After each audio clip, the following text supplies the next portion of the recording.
Morning. आज मैं अब मनुष्यता का पार्ट 2 लेकर आपके सामने उपस्थित हुई हूँ।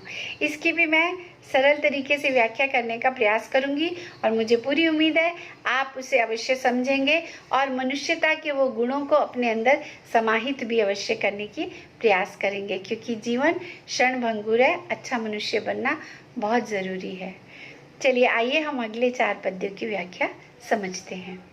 रहो न भूल के कभी मंदाद तुच्छ वित्त में। तुच्छ मतलब मामूली, वित्त मतलब पैसा और मंदाद मतलब घमंड।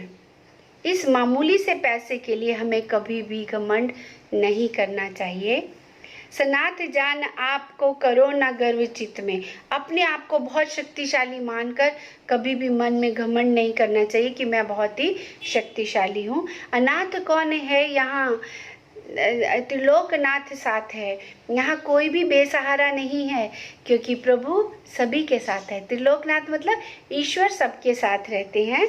दयाल दीन बंधु के बड़े विशाल हाथ हैं। ये जो भगवान हैं, इनके बड़े विशाल हाथ हैं जो हमारे सर पर आशीर्वाद देने के लिए सदैव रहते हैं। अतीव भाग्यहीन है अधीर भाव जो करे। और इस दुनिया में सबसे अधिक भाग्यहीन व्यक्ति वही है, दुर्भाग्य लेकर वही इंसान आगे बढ़ता है जिसके अंदर धैर्य नहीं होता। धैर्य मनुष्य का सबसे बड़ा गुण है, जिसे कभी भी खोना नहीं चाहिए, और अगर आप उसे खो देते हैं तो आप सबसे अधिक दुर्भाग्यपूर्ण जीवन को जी रहे हैं। उसके बाद वो कहते हैं वही मनुष्य कहलाने योग्य है जो इन गुणों को अपने अंदर समाहित कर लेता है। अर्थात इस पैराग्राफ में ये बताने का प्रयास किया है कि हमें पैसे का घमंड नहीं करना चाहिए, हमें अपनी शक्तियों का घमंड नहीं करना चाहिए। प्रभु सभी के साथ होते हैं और हमें हमेशा धैर्य को बनाए रखना चाहिए, नहीं तो हमारा दुर्भाग्य शुरू हो जाएगा। और प्रभु का जो हाथ है विशाल, हमें आशीष देने के लिए सदैव हमारे साथ रहते हैं। चलिए अब अगले पैराग्राफ में चलते हैं। अनंत अंतरिक्ष में अनंत देव हैं खड़े। अनंत मतलब विशाल, फैले हुआ, जिसकी कोई सीमा ही नहीं। अंतरिक्ष मतलब आसमान। आसमान जो विशाल है उस पर असंख्य देवता हैं जो अपने बड़े बड़े हाथ बढ़ाकर हमें अपना आशीर्वाद देने के लिए हमारे समक्ष प्रस्तुत रहते हैं। परस्पर आलंब से उठो, समक्ष मतलब सामने, परस्पर स्वालंब से उठो बढ़ो सभी। हमें सबको एक दूसरे के साथ मिलकर आगे बढ़ना है। सभी अमर्त्य अंक में अपंक हो चढ़ो सभी। और सभी को देवताओं की पवित्र शरण में जाने के लिए हमें एक पवित्र होकर ही उस शरण में हम जा पाएंगे। तो यदि हमें देवताओं का आशीर्वाद चाहिए, उनकी गोद में जाना चाहते हैं हम, और यदि हम उनकी शरण में रहना चाहते हैं तो हमें स्वयं पहले पवित्र होना पड़ेगा। अपंक मतलब पवित्र बनना पड़ेगा, और तभी हम प्रभु की शरण में जा पाएंगे। रहो ना यो कि एक से नाकाम एक का सरे, यानी इतने हमें एक दूसरे से मिलकर रहना है कि एक दूसरे के बगैर हम अपने आप को अधूरा समझें, ऐसे मिलकर रहना है, और तभी हम मनुष्य कहलाने योग्य होंगे। तो इस पैराग्राफ में सबसे बड़ी बात उन्होंने ये बताई है कवि ने कि देवता लोग असंख्य हैं जो आसमान पर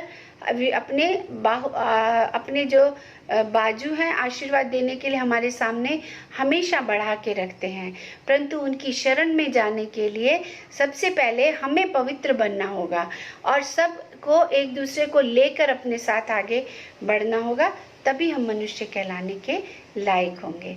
हम अगले पैराग्राफ में हम मानते हैं, अगले पैराग्राफ को हम समझते हैं।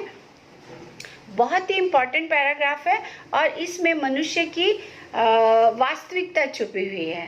मनुष्य मात्र बंधु है। यदि हम सभी को अपना बंधु मित्र मान ले तो द्वेष नहीं रहेगा, जलन नहीं रहेगी, कभी किसी के लिए वैर विरोध नहीं रहेगा।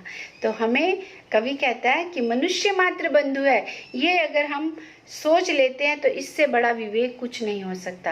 विवेक मतलब सोच, ये हमारी सबसे बड़ी सोच होगी जब हम सभी को अपना मित्र मान लेंगे। पुराण पुरुष स्वयं पिता प्रसिद्ध एक है। हमारे पुराणों वेद पुराणों में लिखा है कि हम सबका पिता एक ही है, इसीलिए हमें सबको अपना मित्र मानना चाहिए। फलानुसार कर्म के अवश्य बाह्य भेद हैं। बाह्य मतलब बाहर के, फलानुसार कर्म। अब आप बोलेंगे हम सबका पिता एक है तो हम बाहर से अलग अलग क्यों हैं, कोई अमीर है, कोई गरीब है, कोई किस जाति का, कोई दूसरी जाति का। तो ये भेद कैसे हैं, बाह्य भेद कैसे हैं, फलानुसार कर्म के। कर्म मतलब जो हम कार्य करते हैं उसके फल जो हमें मिलता है, यानी अच्छे कर्म करेंगे तो हमें अच्छे फल मिलेंगे, बुरे कर्म करेंगे, चोरी चकारी करेंगे तो हमें अच्छे फल क्यों देगा प्रभु। तो हमारे जो बाहर के भेद हमें दिखते हैं, अमीर गरीब, अच्छा बुरा, ये सब हमारे अपने कर्म हैं, इसके अनुसार हमें फल मिलता है।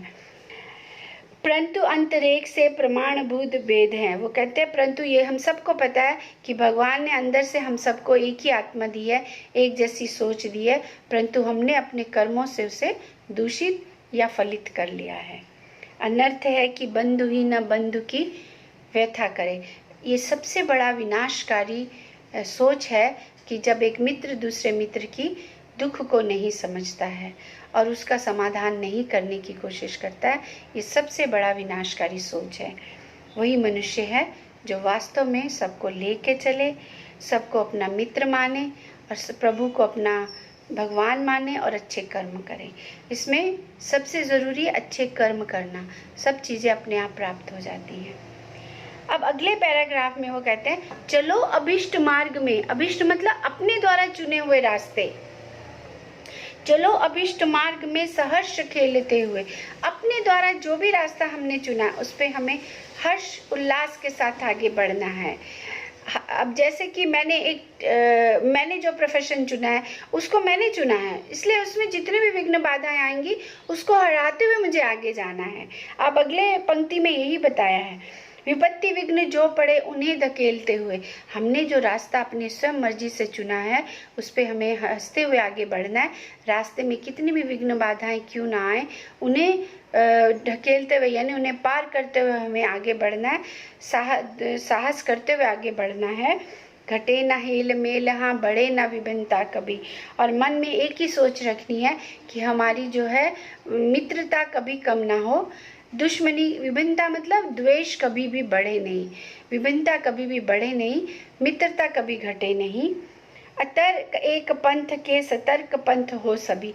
हम सबको चलने का एक ही मार्ग, अच्छा मार्ग चुनना है, और जो भी हम रास्ता चुनते हैं सतर्क पंथ हो के सभी, सतर्क होकर यानी होशियार होकर हमने वो रास्ता स्वयं चुनना है और उस पर चलना है। यानी ये नहीं कि कोई गलत रास्ते पे जा रहा है तो हमें भी उधर नहीं, जो भी रास्ता हम चुनते हैं वो हमारा स्वयं का और अच्छा रास्ता होना चाहिए। सभी समर्थ भाव है कि तारता हुआ तरे, वही मनुष्य है जो मनुष्य के लिए मरे। और ये सबसे बड़ा उचित भाव है कि हम स्वयं तो सफलता की सीढ़ियाँ चढ़ें, दूसरों को भी अपने साथ आगे लेकर बढ़ें, तभी हम मनुष्य कहलाने के लायक हैं। चिल्ड्रन, मुझे उम्मीद है ये चारों जो पैराग्राफ मैंने आपको बताए आपको समझ में आए होंगे, और इसके द्वारा आप अपने जीवन में भी एक सही दिशा का निर्माण कर सकते हैं, तभी हम एक अच्छे मनुष्य कहलाने के योग्य हो पाएंगे। धन्यवाद, शुभ दिन।